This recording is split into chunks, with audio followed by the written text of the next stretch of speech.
for a father, for dad, maybe who's listening to this, like, what are the things that that he could look for are signs that maybe that a change needs to happen? So what are those like mistakes? I think the first sign by far is to just get really real with yourself and just ask yourself, is this everything that I thought my life could be? My family, my connection with my kids. And if that answer is no, then absolutely action needs to be taken. And as far as like, and I think for a lot of men, that's very overwhelming. Like when I talk to a man before he joins our community, our mastermind, I always ask, what has your attention right now? And it's always one of five things. So we call it the five dimensions of being a husband, being a man, being a father.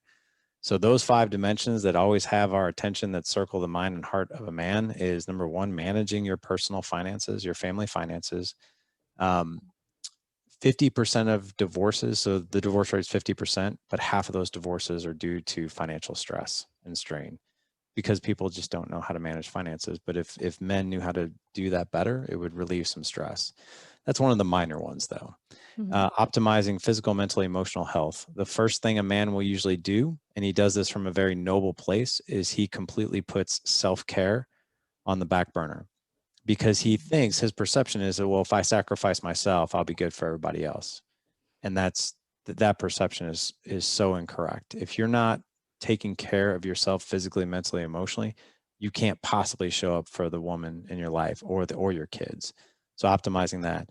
What I would say has the attention of probably 7 out of 10 men is creating a legendary marriage. And in order to create a legendary marriage, there's 4 elements and a foundation. The 4 elements are self-care, partnership. Partnership is the not so sexy side, which is the finances, it's the schedules, it's the chores, it's the roles. You do this, I do that. Then there's friendship, and that's like a deep knowing of each other. That's, do we like spend time together? Do we have things in common? And then there's intimacy and lovers. And you don't have to explain that one to any man. We all get that. Underneath those 4 pillars, there's a foundation of communication.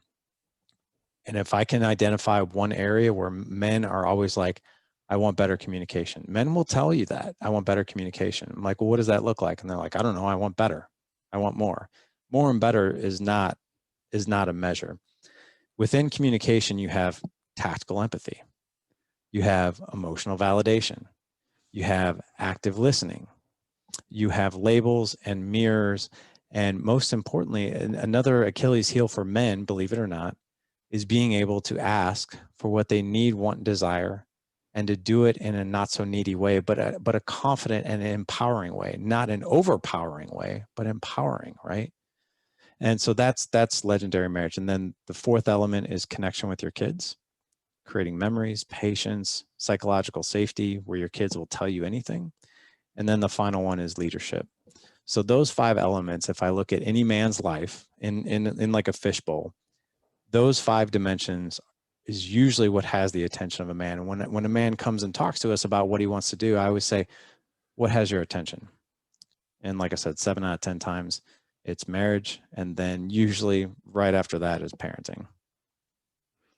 Okay, so maybe some of those signs that like you're needing some help, maybe you're not feeling that friendship you're with your wife, or you're not having that good communication with your wife, or with your kids, they're if it's not feeling good, right? Like if they're like, I just want better, right?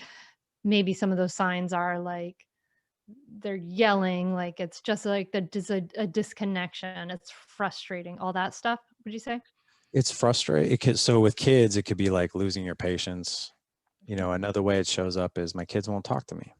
Mm. That's your first sign that you're not creating an environment of psychological safety with your kids. They don't feel safe telling you things because of maybe past of how you reacted and that kind of thing. With your wife and communication, and you know this better than anybody, and I've had to learn these lessons the hard way. I don't fix my wife's problems unless she asks. Hallelujah! Oh my god. But I think for men, you can't just coach a man to say, don't fix your wife's problems, because then he's Mhm, like, okay, well then what do I do? mhm. And then when I say something like, you have to use tactical empathy. Catch new episodes of the Mindful Mama podcast and other free resources, including the Mindful Mom Guide at mindfulmamamentor.com. You can listen to every back catalog episode, including interviews with Dr. Dan Siegel, Ianla Van Zant, Sharon Salzberg, and get meditations, join our private Facebook group, and more. Go to mindfulmamamentor.com now. I'll see you there.